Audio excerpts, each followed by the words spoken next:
Shalom, shalom. Puji nama Tuhan. Kembali bersama saya Pendeta Fernando Sinaga menjumpai Bapak Ibu yang ada di seluruh jemaat GPDI Samuel. Saya berdoa semua kita dalam keadaan sehat-sehat, semua kita dalam keadaan penuh sukacita. Baik, sebelum kita mendengarkan firman Allah, saya mengajak meneduhkan hati kita sekali lagi. Kita tundukkan kepala, kita berdoa. Tuhan, hamba bersama seluruh jemaat Tuhan ada di sini untuk mendengarkan firman Allah. Hamba-Mu rindu semua kami mengalami kemuliaan Tuhan. Tuhan, berkati seluruh jemaat Tuhan yang hadir. Tuhan, jumpai pribadi lepas pribadi. Tuhan yang sama kami sembah, Tuhan Abraham, Tuhannya Daud, Tuhannya Petrus, Tuhan kami semuanya. Tuhan, kami percaya Allah kami, Allah Bapa, Allah Putra, Allah Roh Kudus, Tritunggal, yang selalu mengasihi kami. Tuhan, hamba rindu menyampaikan firman Allah perihal mengenai surga dan neraka. Berkati seluruh kami Tuhan. Kami buka hati kami, berbicaralah, bersabdalah.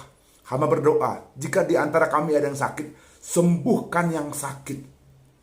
Oh, haleluya, haleluya. Jika di antara kami ada yang sedih, hiburkan yang terluka. Hiburkan yang sedih, pulihkan yang terluka.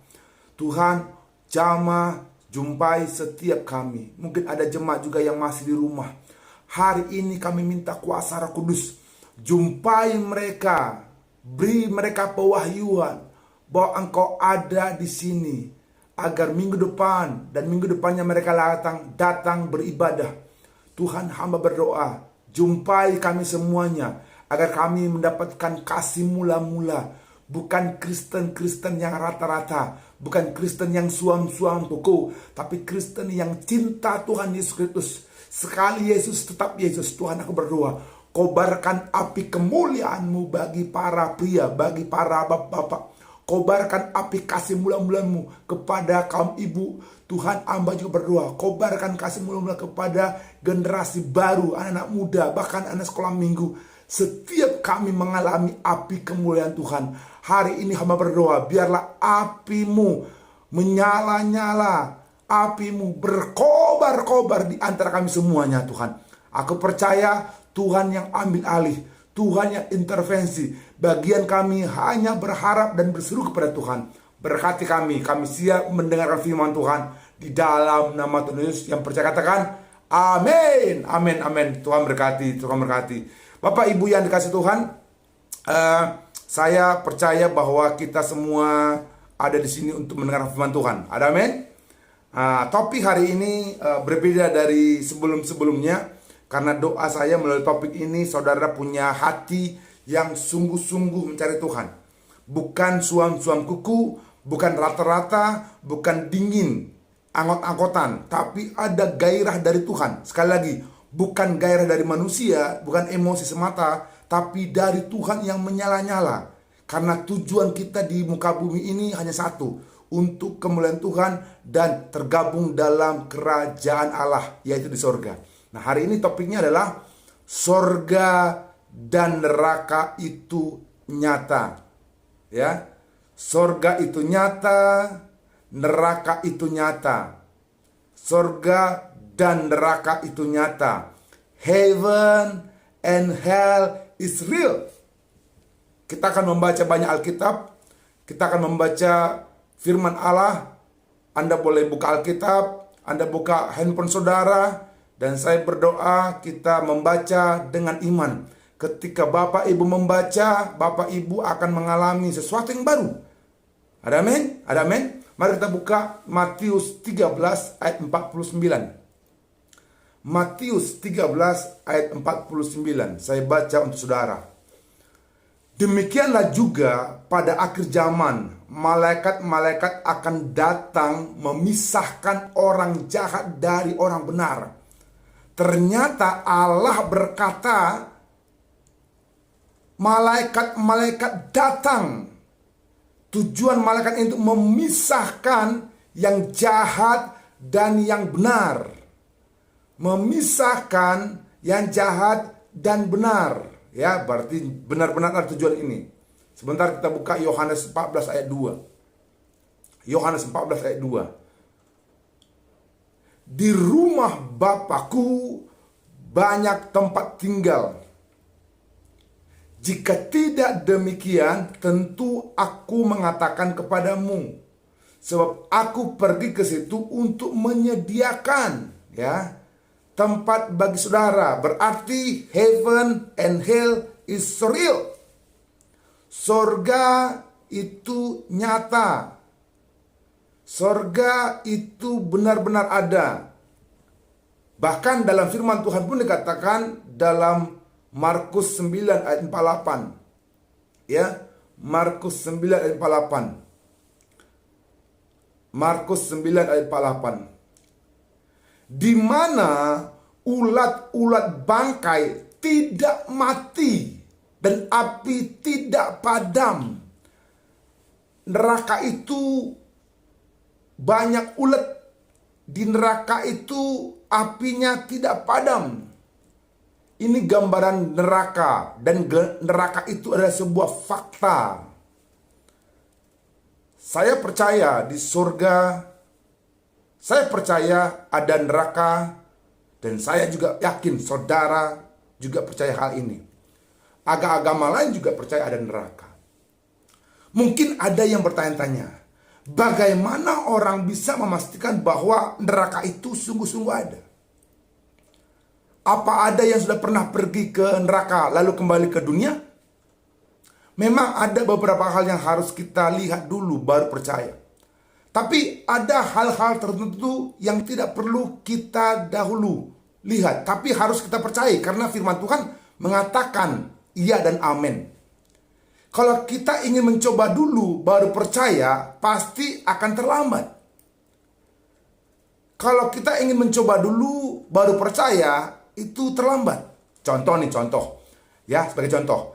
Kalau kita naik ke gunung katakanlah tingkat 100 bersama seorang teman, lalu teman itu berkata, jangan lompat lo, kalau kamu lompat ke bawah pasti kamu mati lo, ya kan? Kemudian apa kita akan bertanya, apa benar? Yang benar, yakin lo? Apa kamu sudah pernah coba? Kok bisa tahu? Kita pasti tidak akan bertanya seperti itu. Karena kita tahu pasti tanpa harus mencobanya, kita pasti mati bila jatuh dari lantai 100. Nah, kalau kita coba-coba untuk membuktikannya, kita tidak hanya binasa, tapi tidak bisa bangun lagi karena udah mati. Iya kan? Anda coba. Coba dulu naik dari lantai 100, terus Anda menjatuhkan diri. Jangan 100, lantai 10 aja orang udah mati. Begitu juga fakta tentang neraka. Kita tidak bisa melakukan uji coba dulu untuk menjamin itu benar-benar ada. Karena memang neraka benar-benar ada.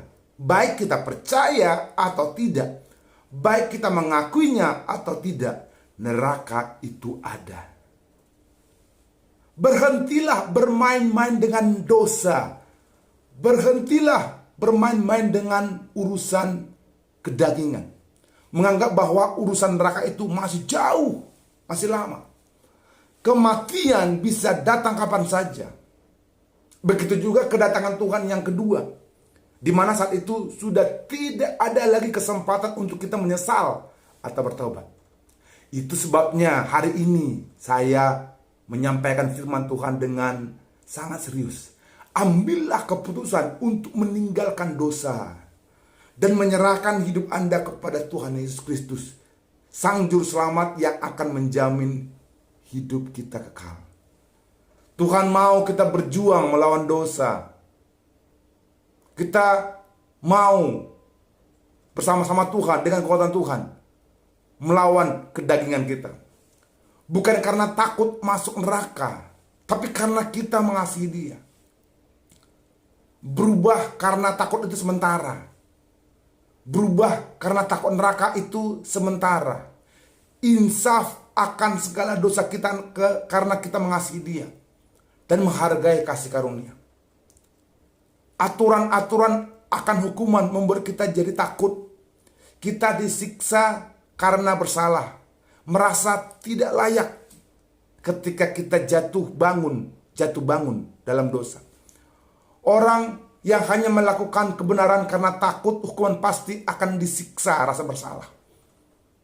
Banyak orang beribadah, banyak orang ikut rayon, banyak orang ikut komunitas sel karena mencari pembenaran diri. Contoh, hari Minggu kalau tidak gereja berasa ada yang bersalah. Terus kalau sudah ke gereja lega, itu cari pembenaran diri. Agama memang adalah jalan menuju Sang Pencipta, cara manusia mencari Sang Pencipta. Tapi ibadah itu seperti sekarang bukan mencari pembenaran diri kita. Bukan karena nggak enak di rumah. Udahlah karena ditelepon inang pendeta aku ke gereja laku. Bukan. Tapi ibadah kita yang sejati adalah mengungkapkan rasa syukur kita, mengungkapkan rasa hormat dan kasih kita kepada Tuhan. Itulah ibadah yang murni. Bukan karena ditelepon, bukan karena nggak enak, bukan karena takut dosa, tapi karena kita hormat sama Tuhan Yesus. Ada amin? Kita berikan tepuk tangan bagi Tuhan Yesus. Haleluya! Amin. Mari cintai Tuhan dengan hidup kita untuk meraih hidup kekal. Jadi jangan takut neraka, tapi cintai Tuhan dengan hidup kita dan kita akan masuk surga. Bersama-sama dengan Bapa di surga selamanya. Memang perlu perjuangan. Saya ingin memberi reminder, mengingatkan, jangan sampai di dalam pergumulan hidup, mencoba bertahan hidup, terus berusaha untuk hidup lebih kaya, berusaha untuk menjadi siapa kita dan punya apa. Kita melupakan bahwa sebenarnya perjuangan kita sesungguhnya adalah meraih kerajaan kekal. Ke gereja bukan untuk jadi kaya, Pak. Ke gereja bukan untuk menerima jabatan A, B, C, Z. Bukan. Kita ibadah ke gereja untuk meraih bagian kerajaan sorga. Jika kamu tidak percaya Tuhan, kamu akan masuk neraka. Tuhan Yesus mengatakan bahwa ada sebuah jalan dan pintu yang lebar yang menuju kebinasaan. Dan banyak orang yang akan masuk melaluinya dan ke dalamnya. Tapi ada juga sebuah jalan dan pintu yang sempit yang menuju kehidupan. Dan hanya sedikit yang akan menemukannya. Itu tertuang dalam Matius 7, 13-14. Itu mungkin adalah sebuah kebenaran yang keras. Tapi ini adalah kebenaran yang sesungguhnya. Kebanyakan orang akan masuk neraka. Dan hanya sedikit yang akan masuk surga. Itu yang Tuhan katakan. Ini bukanlah sesuatu yang saya katakan menurut pendapat saya. Ini yang sudah dinubuatkan oleh para nabi. Sekali lagi, Bapak Ibu yang saya kasih dalam Kristus, saya bukan menghakimi siapapun, tetapi untuk mengajak kita bersama-sama untuk sungguh-sungguh mengikut Tuhan. Gak bisa main-main, Pak. Gak bisa main-main, Bu. Janganlah berjalan mengikuti arus dunia ini, tapi berjalanlah mengikuti jalan Tuhan. Ya, jalan Tuhan memang tidak populer, tapi jalan Tuhan adalah jalan menuju keselamatan. Amin. Lebih dari itu, saya rindu dan saya ingin mengingatkan kita, setiap hari kita, yang mungkin adalah seorang pemimpin atau seorang kepala keluarga, lakukanlah pelayananmu dengan serius.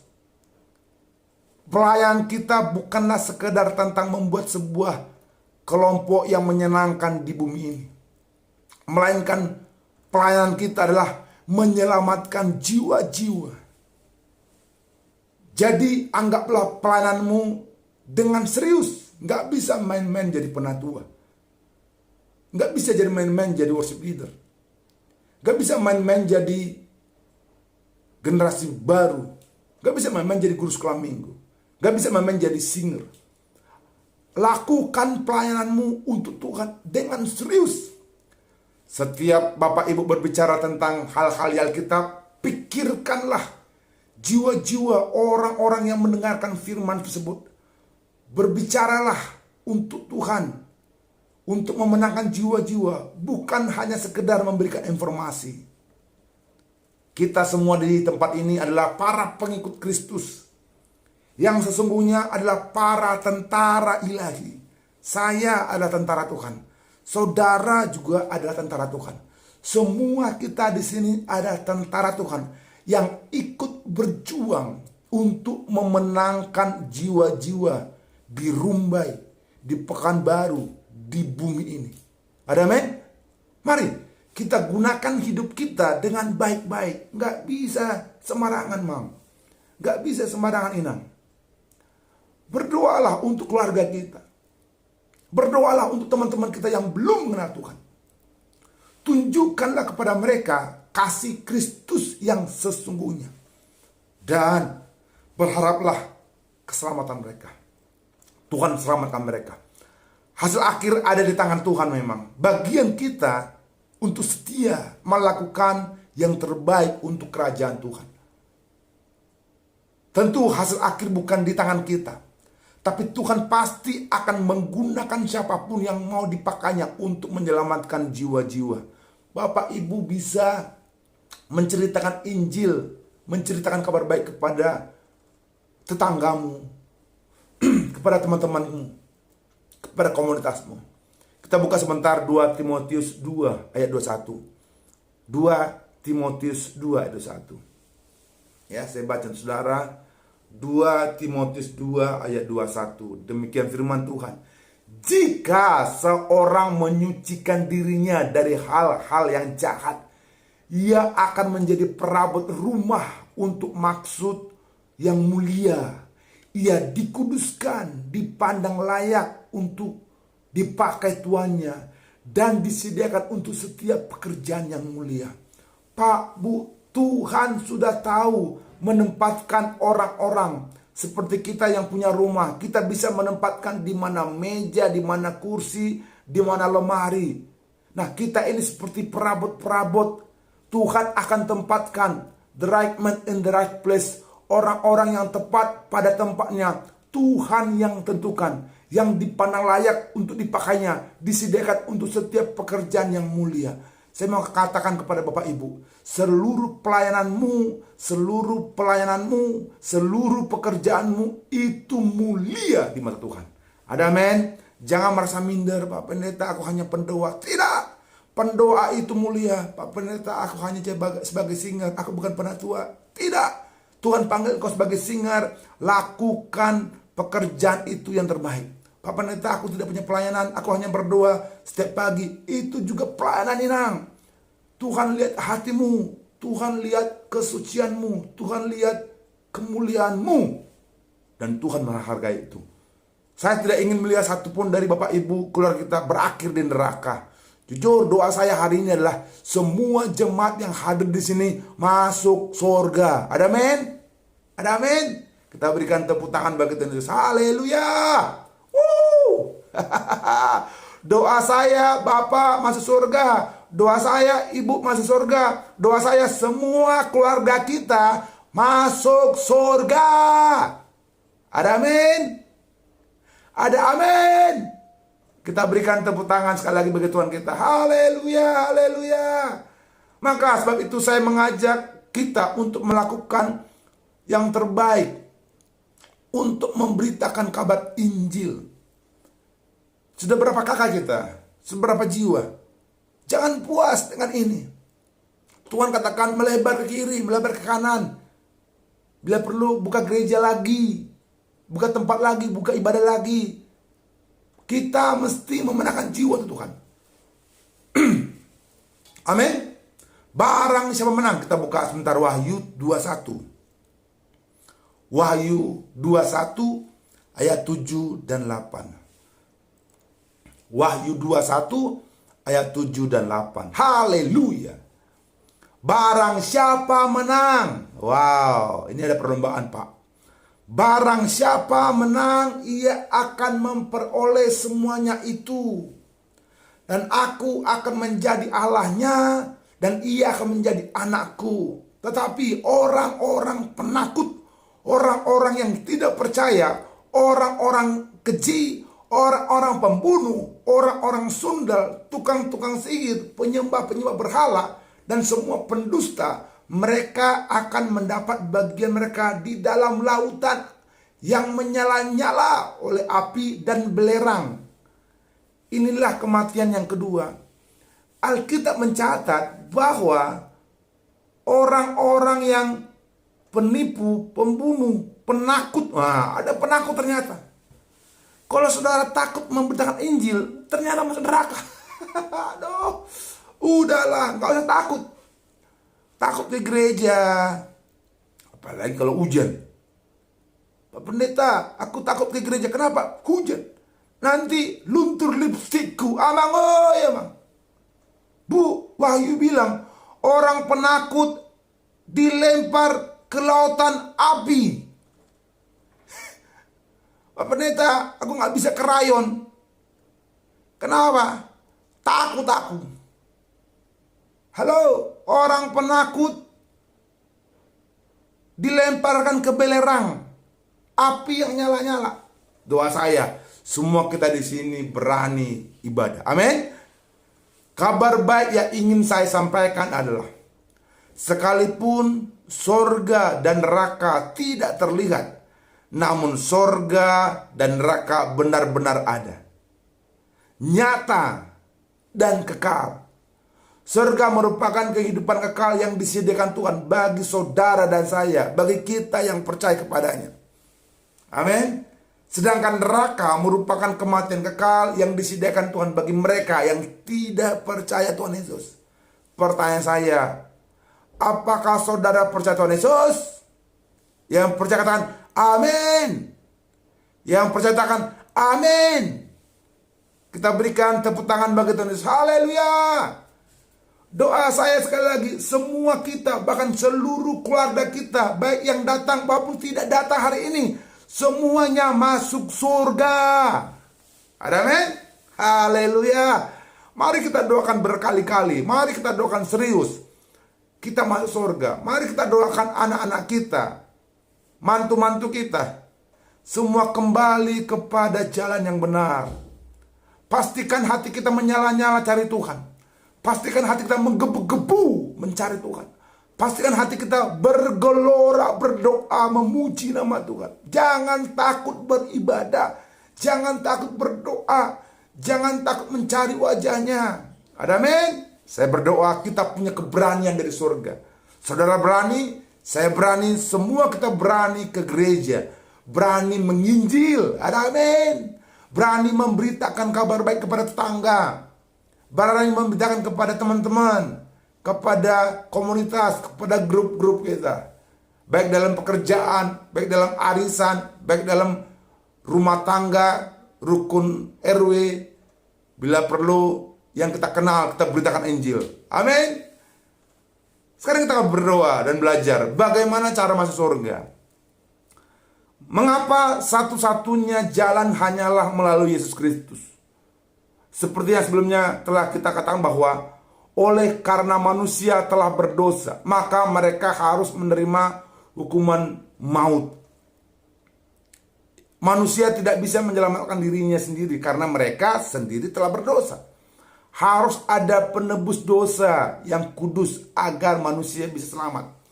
Roma 3 ayat 23 berkali-kali mengatakan bahwa semua manusia telah berdosa dan telah kehilangan kemuliaan Allah.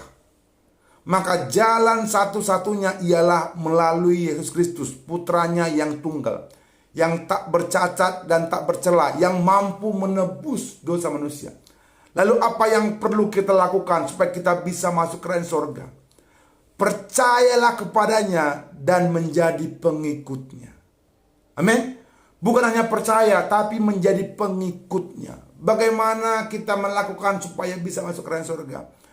Percayalah kepada Tuhan Yesus dan menjadi pengikut Tuhan Yesus. Banyak orang mentolerir perintah-perintah Allah karena mereka pikir jika Allah penuh kasih, maka dosa apapun pasti akan diampuni. Lalu ada juga yang berpikir bahwa hanya dengan percaya saja kita selamat, dan anggapan-anggapan lain yang terkesan menyepelekan. Memang Allah penuh kasih dan Ia akan mengampuni dosa-dosa kita. Tapi Allah lebih tahu maksud hati kita. Pikiran-pikiran itu sebenarnya hanyalah cara manusia untuk membenarkan perbuatan yang salah. Padahal syarat untuk masuk surga menurut Alkitab tidak hanya berhenti di situ saja. Percaya juga perlu bukti namanya.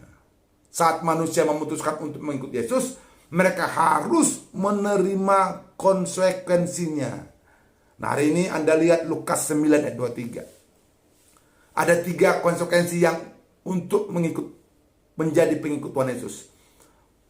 Lukas 9:23. Ya. Yang pertama, menyangkal diri. Bagaimana cara menjadi pengikut Kristus? Menyangkal diri. Kita tahu bahwa manusia memiliki kecenderungan untuk berdosa. Sehingga mereka kerap kali melanggar perintah-perintah Tuhan, bahkan sengaja mengabaikannya. Namun, saat manusia memutuskan untuk mengikut Kristus, maka mereka harus mau berubah kehidupannya yang lama dan meninggalkan kebiasaan-kebiasaan buruknya. Bagaimana caranya? Inilah yang disebut dengan menyangkal diri dan lahir baru oleh Roh. Kalau dulu mabuk, suka minum minuman, suka minum tua, suka minum alkohol yang berlebihan, mari ketika Anda ingin ikut Yesus, sangkal dirimu. Stop untuk melakukan perbuatan-perbuatan yang buruk. Stop kehidupan-kehidupan yang lama, Mang. Kalau dulu suka judi, stop judi. Jangan ke gereja, tapi Senin Kamis. Senin tobat, Kamis kumat. Pak Pendeta, buang nagodangan menelepon. Itu dia oleh berhuai. Kita berjudi. Bawa duitmu katanya. Udahlah. Say no, katakan tidak kepada dosa. Mematikan keinginan daging dan membiarkan Roh Kudus yang berkehendak. Walau begitu, bukan berarti manusia sangat dibatasi dan terkesan memiliki aturan yang ketat. Yang Tuhan mau ialah manusia berperilaku sesuai dengan dorongan Roh Kudus. Tuhan akan guide, Tuhan akan dorong hatimu. Mari jadi pengikut Kristus. Bukan hanya percaya, tapi pengikut. Apa itu pengikut? Yang pertama, menyangkal diri. Galatia 2 ayat 20 bilang gini. Galatia 2 ayat 20. Namun aku hidup, tetapi bukan lagi aku sendiri yang hidup, melainkan Kristus yang hidup di dalamku. Ada amin? Bukan aku yang hidup, tapi Kristus yang hidup. Berarti Anda dan Tuhan sama-sama hidup. Bukan lagi aku sendiri yang hidup. Bukan lagi Anda yang mengambil keputusan. Anda dan saya minta keputusan dari Tuhan. Karena Kristus yang berkuasa di hati kita. Kalau ada godaan untuk mabuk, ya katakanlah jam 12 ada yang menelepon. Oh lai, ide ho. Bahasai neng marmitu kita, mabuk dulu kita. Hatimu akan dikasih warning sama Roh Kudus. Jangan mabuk. Ikut Tuhan Yesus saja. Nah, Anda mengizinkan Tuhan yang ngambil keputusan. Itu maksudnya, ya. Tidak hanya itu, manusia yang sungguh-sungguh ingin mengikuti Yesus Kristus harus selalu menempatkan perintahnya di atas kepentingan-kepentingan pribadi. Bukan kita yang lagi make decision, bukan kita yang membuat keputusan. Kita izinkan Tuhan yang ngambil keputusan. Yesus mengatakan bahwa siapa mengasihi bapa atau ibunya lebih daripadanya, ia tidak layak baginya. Dan barang siapa mengasihi anak laki-laki atau perempuan lebih daripadanya, ia tidak layak baginya. Pernyataan ini bukan berarti kita harus meninggalkan orang tua, keluarga untuk ikut dia. Namun, dia mau supaya kita menempatkan dia di tempat terbaik di hati kita. First and first. Menempatkan keputusan Roh Kudus di hati kita. Di hatimu pasti banyak gejolak. Mau mencuri pasti ada keinginan karena nggak punya uang. Iya kan? Apalagi kalau di gereja, pas orang angkat tangan, oh haleluya, haleluya. Matanya lihat ke bawah, oh ada handphone itu. Hatimu bilang gini, ambil handphone itu, ambil handphone itu. Ketika aku angkat tangan, handphone hilang. Karena apa? Mendengarkan suara setan. Tapi ketika kita angkat tangan, lihat handphone, biarkan Tuhan ngomong. Tuhan ngomong ini, jangan mencuri. Jangan mencuri. Ikuti kata Tuhan itu. Amin. Tapi saya percaya di sini nggak pernah ya lihat curi handphone ya. Ada pula kan CCTV situ. Takutnya sama Tuhan atau sama CCTV. Yang kedua, mengikuti Yesus adalah memikul salib. Memikul salib artinya manusia mau menanggung bebannya masing-masing. Matius 10:38. Matius 10:38.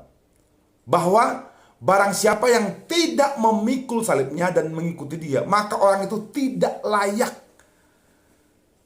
Tidak layak. Dengan memikul salib, dengan memikul beban, Tuhan ingin kita berproses. Nggak bisa cepat. Perlu proses. Karena Tuhan menciptakan manusia dengan satu tujuan yang besar. Dan tentu saja kita tidak akan dapat sampai ke sana kalau Tuhan tidak mengajarkan dan mendidik kita. Maka dari itu dengan memikul salib, Tuhan ingin kita bertumbuh, berkembang di dalamnya. Tapi tenang saja, Tuhan pasti akan memberikan beban sesuai dengan kemampuan kita masing-masing. Memikul salib, memikul beban, pikul masing-masing. Ya, perlu proses. Hati itu akan diproses. Itu memikul salib. Yang terakhir, mengikut dia. Kenapa dikatakan bahwa orang kaya lebih sulit untuk masuk kerajaan surga? Bukan karena menjadi kaya adalah suatu hal yang buruk, bukan. Tapi karena orang kaya akan lebih sulit untuk melakukan perintah yang pertama, yaitu menyangkal dirinya. Bisakah dia meninggalkan hartanya dan mengikuti Yesus? Kemungkinan besar dia akan merasa keberatan. Ya, karena itulah dia akan lebih enggan untuk mengikuti Yesus. Karena orang yang mau mengikuti Yesus harus mau meninggalkan keduniawinya. Harus mau meninggalkan kehidupan duniawinya dan melakukan perintah serta kehendaknya. Mereka harus mau hidup senantiasa sama Tuhan Yesus Kristus. Tapi walau begitu, bukan berarti orang percaya akan hidup kesulitan selama hidupnya. Bukan itu maksud Tuhan. Allah punya rencana-rencana besar dan dia mau kita mengorbankan kepentingan kita supaya rencana Allah bisa terwujud. Bahkan sebenarnya Allah menginginkan kita supaya hidup dalam kelimpahan seperti dalam Yohanes 10 ayat 10. Apabila kita melihat ketiga konsekuensi tersebut, mungkin kita menganggap bahwa syarat untuk masuk ke kerajaan surga menurut Alkitab sangatlah sulit. Tapi karena kita harus hidup sempurna dan meninggalkan kehidupan, keinginan-keinginan duniawi. Namun sebenarnya Bapak Ibu yang dikasih Tuhan, Tuhan tidak ingin kita berpikir seperti itu. Tuhan lebih melihat hati kita. Tuhan ingin melihat kesungguhan kita. Seberapa besar kerinduan kita untuk mau hidup di dalamnya. Tuhan lihat hati, Pak. Kalau hatimu sungguh-sungguh bertobat, Tuhan tahu. Ketika Bapak Ibu sendiri, Tuhan tahu. Tuhan lihat hati. Bukan karena dilihat orang lain baru bertobat.